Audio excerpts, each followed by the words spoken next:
Programme की इब्तिदा में तो सबको रमज़ानुल मुबारक की मुबारकबाद। अल्लाह पाक इस महीने की बरकत से लोगों की ज़िंदगियों में बेहतरी लाए, पाकिस्तान के हालात बेहतर करे और पाकिस्तान में निज़ाम हुकूमत भी ऐसा लेकर आए जिसमें लोगों को जीने के लिए, सांस लेने के लिए कुछ मौका फराहम हो जाए। आज सुप्रीम कोर्ट के सामने जर्नलिस्टों को हरासा करने के हवाले से एक केस था। तो चीफ़ जस्टिस साहब ने जितने रिमार्क्स दिए सही रिमार्क्स दिए, लेकिन चीफ़ जस्टिस साहब से बड़ी ताकत तो है कोई नहीं। इतने सारे रिमार्क्स देकर, आईजी को खींचकर, ये कहकर कि किसी को गोली लग जाती है, कैमरा बंद हो जाता है, पता नहीं चलता यहाँ क्या हो रहा है, अदलिया के कांधे पर रखकर बंदूक चलाई जा रही है, लेकिन ये ऑर्डर नहीं दिया कि असद तूर को रिहा कर दें। ये ऑर्डर नहीं दिया कि जिन्होंने मतिउल्लाह जान को उठाया था या असद तूर के घर घुस के जब उसको मारा था तो वो लोग वीडियो कैमरा पे नज़र आ रहे थे, वो कहाँ गए लोग। जिन्होंने अबसार आलम को गोली मारी थी वो भी कैमरा पे कैप्चर थे, वो उनको पकड़ कर लेकर आए। तो एक काम तो फौरी कर सकते थे आज चीफ जस्टिस साहब के, कहते कि शाम से होने से पहले पहले असद तूर को रिहा किया जाए, नहीं किया उन्होंने। मुझे उसके ऊपर अफसोस हुआ है ज़ाती तौर पर। जो जर्नलिस्टों को इस तरह उठा के बंद कर दें या ट्विटर को बंद करके सोचें कि इससे फ़्लो ऑफ इन्फॉर्मेशन बंद हो जाएगा, तो फिर उस मुल्क का अल्लाह ही हाफ़िज़ है। तो हमें अपने कुछ हालात, अपनी आदत, तरीक़ाकार दुरुस्त करने की ज़रूरत है। गैर इंसानी रवैये, इमरान रियाज़ के साथ जो कुछ हुआ है या अरशद शरीफ के साथ जो कुछ हुआ है, अभी तक वो इंसाफ का तालिब है। उसकी माँ ज़िंदा है अरशद शरीफ की, और वो सुप्रीम कोर्ट की तरफ देखती होगी कि चीफ़ जस्टिस साहब बड़े दबंग आदमी हैं, सबकी क्लास ले लेते हैं, आईजी को भी लाइन हाज़िर कर देते हैं। हमारी Islamabad high court prime minister को बुला के खड़ा कर सकती है, लेकिन अरशद शरीफ के कत्ल के मामले में सबकी ज़ुबान के ऊपर ताले लग जाते हैं। तो ये इंसाफ किसी दिन करना पड़ेगा, या आप अपनी पसंद से खुशी से कर लें या अल्लाह की मर्ज़ी से होगा, लेकिन होगा सही। किसी का खून रायगा नहीं जाता, और ये जिस तरीके से उसको मारा गया था उसका खून भी रायगा नहीं जाएगा। तो इंसाफ करिए। आपको अल्लाह ताला ने इतना बड़ा मनसब अता किया, तो आज आपको कम से कम ये ज़रूर कर देना चाहिए था कि उसकी रिहाई का हुक्म जारी करके उठते कि शाम से पहले यहाँ पेश करें उसको, फिर हम बात आगे चलाएँगे। और दूसरा सवाल ये होना चाहिए था कि अरशद शरीफ वाले मामले में क्या पेश रफ्त है। दोनों के ऊपर ज़ीरो प्रोग्रेस है। वफाकी काबीना, नए नाम आगे, हल्फ भी हो गया। सदर साहब आसिफ अली जरदारी साहब सदर बन गए, उन्होंने भी हल्फ उठा लिया। पाकिस्तान के सामने चैलेंजेस क्या हैं, पहले उसका जिक्र कर लें, फिर आज के प्रोग्राम की तरफ आते हैं। पिछले चंद सालों में हमने पाकिस्तान को इकनॉमिकली कोलैप्स होते हुए देखा है। 32-33 साल जो मैंने इस प्रोफेशन के अंदर गुजारे हैं, मुझे हर साल एक गुजरने के बाद लगता ये है कि आज से जो साल 2 साल पहले वाला पाकिस्तान था वो आज से बेहतर है। ये 32-33 साल से यही हो रहा है। कभी लगता था कि 1990, 92, 93 वो सूरत हाल बेहतर थी, कभी लगता था कि ये लेट 90s वाली सूरत हाल बेहतर थी, फिर लगा नहीं ये अर्ली 2000 वाली सूरत हाल बेहतर थी। लेकिन हर 5-7 साल के बाद पिछले वाला ज़माना आज वाले से बेहतर नज़र आता है। रुपया हमारा ज़मीन बोस हो चुका है और उसके खड़े होने का कोई इम्कान नहीं। 25-30 अरब डॉलर सालाना आपकी फाइनेंसिंग रिक्वायरमेंट है, और ये डॉलर आपको दुनिया में देने पे तैयार नहीं है। पाकिस्तान की बरामदात, मैंने 3-4 नंबर सामने रखे। केयर टेकर्स ने 6-7 महीने ज़्यादा बुरे नहीं गुजारे। ज़्यादा बुरे इसलिए नहीं गुजारे कि पहले एक रॉट था, नीचे गिरते जा रहे थे, चीज़ें गल सड़ रही थी, उसको कम से कम एक ब्रेक लगी है, लेकिन ऊपर जाने का सफ़र शुरू नहीं हुआ। आज से तकरीबन 12 या 14 साल पहले हमने 25 अरब डॉलर की बरामदात की थी पीपल्स पार्टी के दौरे हुकूमत में। वो 25 अरब डॉलर घूम फिर के कभी 30 हो जाता है, कभी 26-27 हो जाता है। इस दफ़ा हो सकता है दोबारा 30 हो जाए। अभी पहले 8 माह के अदाद-ओ-शुमार के मुताबिक पाकिस्तान से बरामदात 20 अरब डॉलर हुई हैं, जो पिछले साल से 9% ज़ायद है।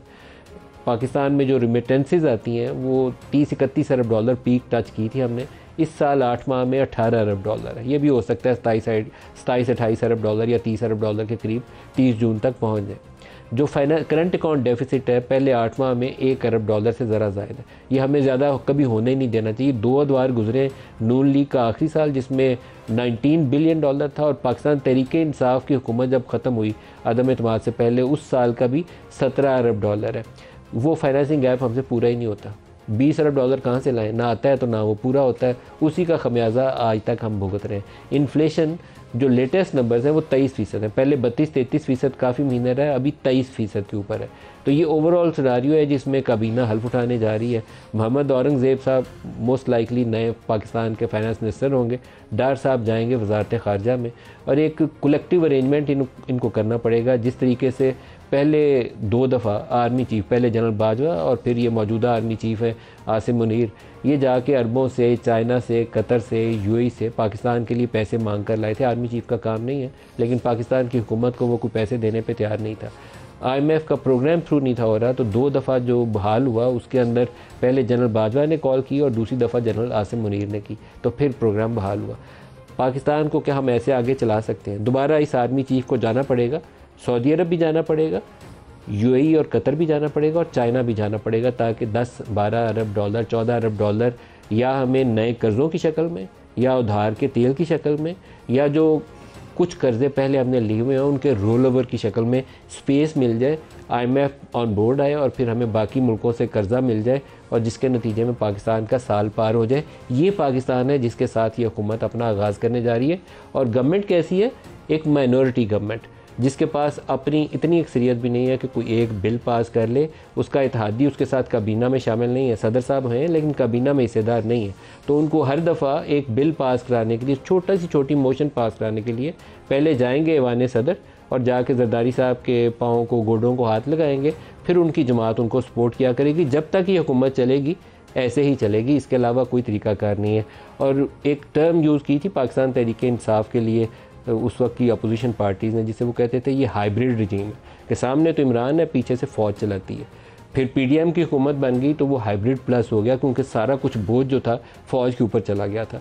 तो ये जो मौजूदा सेटअप है शहबाज शरीफ का, इसको हाइब्रिड प्लस प्लस कहना चाहिए, क्योंकि ये उसके बगैर चल ही नहीं सकता। इसकी सांसें, हर एक सांस जो है जुड़ी हुई है कि कितनी देर फ़ौज इसको बोझ उठाएगी उतनी देर ये निज़ाम चलेगा। तो आज इसी प्रोग्राम के कॉन्टेक्स्ट में प्रोग्राम का आगाज़ करते हैं। हमारे साथ जो दो मेहमान शख्सियात हैं, शफकान अब्बासी साहब हैं, पाकिस्तान के साबिक़ वज़ीर-ए-आज़म हैं और सीनियर पॉलिटिशियन हैं। मिफ्ता इस्माइल साहब, पाकिस्तान के साबिक़ वज़ीर ख़ज़ाना हैं। दोनों को प्रोग्राम में खुशामदीद कहते हैं। शायद शफकान अब्बासी साहब, आपसे प्रोग्राम का आगाज़ करते हैं। क्या मौजूदा हुकूमत इस काबिल है, इतनी तवाना है कि इन मसाइल को एड्रेस कर सके? मैं उम्मीद ही कर सकता हूँ, यकीन करें। दुआ कर सकते हैं या उम्मीद कर सकते हैं? उम्मीद होना तो अच्छी बात है। उम्मीद ही कर, दुआ भी करनी चाहिए, उम्मीद भी करनी चाहिए कि अल्लाह ताला उनको ये तौफीक दे, ये सलाहियत दे कि वो ये काम निपटा सकें। क्या ये सलाहियत नज़र आती है आप? नहीं है, मादरत से कहूँगा नहीं है। ये काबीना पहले भी हुकूमत में रह चुकी है 16 महीने, उससे पहले भी लोग रहे हैं। आज आपको जो मुश्किलात हैं उससे बहुत बहुत बढ़ चुकी हैं, तो क्या उन चैलेंज का मुकाबला कर सकेंगे? मुझे उस सलाहियत में कमी नज़र आती है। सलाहियत में कमी नज़र आती है, तो फिर क्या बनेगा हमारा? ये तो आपको सोचना पड़ेगा। मैं इसीलिए हमेशा से कहता हूँ कि आज आपको एक ब्रॉडर एंगेजमेंट करनी चाहिए पॉलिटिकली, और मसाइल के हल ढूंढें, उन पर कंसेंसस क्रिएट करें। जब आप नहीं कर पाएंगे, जब आप कहते हैं कि आपको ब्रॉडर इंगेजमेंट करनी पड़ेगी, तो क्या शहबाज शरीफ को इमरान खान से रब्ता करना चाहिए? जी, सबसे रब्ता करना चाहिए पॉलिटिकली। बाकियों से तो रब्ता है, लेकिन यहाँ बराह रास्त में आपसे जवाब चाहता हूँ, इफ्स एंड बट्स के बगैर थोड़ी सी पोजीशन लेनी पड़ेगी कुछ लोगों को, फिर इसके बगैर पाकिस्तान इस बहरान से नहीं निकलेगा। क्या शहबाज शरीफ को इमरान खान से रब्ता करना चाहिए? जी, देखें, मैंने यही कहा है कि सबसे करना पड़ेगा, इमरान खान समेत सबसे करना। इमरान खान समेत सबसे करना। आपको आज सबको कॉन्फिडेंस में लेना है। आप वज़ीर-ए-आज़म बन गए, अब आपको कॉन्फिडेंस में लेना है सबको। उनको बताना है कि मुल्क के ये हालात हैं, ये हम फैसले करने की कोशिश कर रहे हैं और आपकी सपोर्ट हमें चाहिए, फिर मुल्क आगे बढ़ेगा। आज मुल्क को इत्तेफाक की ज़रूरत है। अगर लोगों को निफाक नज़र आया, सियासी इंतशार नज़र आया, तो आप कॉन्फिडेंस नहीं आएगा, मार्केट्स को, इन्वेस्टर्स को कॉन्फिडेंस नहीं आएगा, मामला नहीं आगे चलेगा। ये परेशान कुन सूरत हाल? ये परेशान कुन नहीं है, बहुत परेशान कुन है, क्योंकि आज जो इलेक्शन पे उंगलियां उठ गई हैं, जिस किस्म का माहौल बन गया असेंबली के अंदर, आपने देखा है, ये तो मज़ीद निफाक का शिकार होगा मामला। सर, ये फसाद नहीं समेटा जाना। ये जो 4 हल्के पीटीआई ने कहा ना खोलने, एक नवाज शरीफ का हल्का है, एक ऑन वाला हल्का है, एक ख्वाजा आसिफ वाला हल्का है, और इस्लामाबाद से वो कहते हैं कोई एक हल्का उठा के तो खोल लें। 4 हल्कों के फॉर्म 45 और 47 अगर आपस में मैच ना हुए तो ऐसी एक्सप्लोसिव सिचुएशन होनी है कि एक दिन अगर सांस लेने का मौका मिल गया इस असम्बली को तो कहिएगा। सर, वो फॉर्म 45, 47 तो फातिमा जिन्ना और अयूब खान के भी मैच नहीं हुए थे। उस वक्त भी यही इशू था। फातिमा जिन्ना के पास फॉर्म 45 थे। फातिमा जिन्ना फॉर्म 45 लेके बैठी रही, फॉर्म 47 अयूब खान साहब के हक में इशू हो गया। हमने कुछ सीखा नहीं है तारीख से, बदकिस्मती से कुछ सीखा नहीं है, और आज भी इन मामलात को हल करना पड़ेगा। ये बात 4 हल्कों की नहीं है, और मेरा ख्याल है कि आज ज़्यादा बोझ जो है चीफ जस्टिस साहब पे है, क्योंकि इलेक्शन कमीशन ने जो करना था कर दिया है। अब एक ही फोरम रह गया है सुप्रीम कोर्ट का जहां पर इस मसले का हल ज़रूरी है। चीफ जस्टिस साहब, मैं उनकी, हम अदलिया के ख़िलाफ़ तो कुछ कह भी नहीं सकते, कहना भी नहीं चाहता। काजी साहब की मेरे दिल में बड़ी कदर है, लेकिन दो चीज़ों के ऊपर उनके फ़ैसले मेरे से हज़म नहीं हुए। एक, जब उन्होंने बल्ले का निशान तहरीक इंसाफ से वापस लिया, मेरे से नहीं हज़म हुआ जी, कि वो उनको कह देते कि आपका तरीकाकार ठीक नहीं है, एक हफ़्ते में इलेक्शन करा के दोबारा आ जाओ तो फिर मैं आपको मोहलत देता हूँ। ये कि बल्ले का निशान ले ही लिया, मतलब ये तो इससे ज़्यादा तो गैर जमहूरी फ़ैसला नहीं हो सकता। मैं बिल्कुल उसकी तनकीद करता हूँ। और दूसरा, जब ये जर्नलिस्टों वाले मामले पे सारा दिन केस सुनते हैं और शाम को ये नहीं कहते कि इसको रिहा करो, पेश करो, लाओ सुप्रीम कोर्ट में, तो ये भी नहीं हज़म होता मेरे से। नहीं, इसके अलावा देखिए, इलेक्शन के मामले में सुओ मोटो पावर्स हैं सुप्रीम कोर्ट के पास। हर मामले में इलेक्शन का मामला बहुत संजीदा इशू है और इसकी ज़रूरत है कि इस मसले की तह तक पहुंचकर इस इशू को ख़त्म किया जाए, ये वंस एंड फॉर ऑल। तो उनके पास आज मौका है ये काम ख़त्म करने का।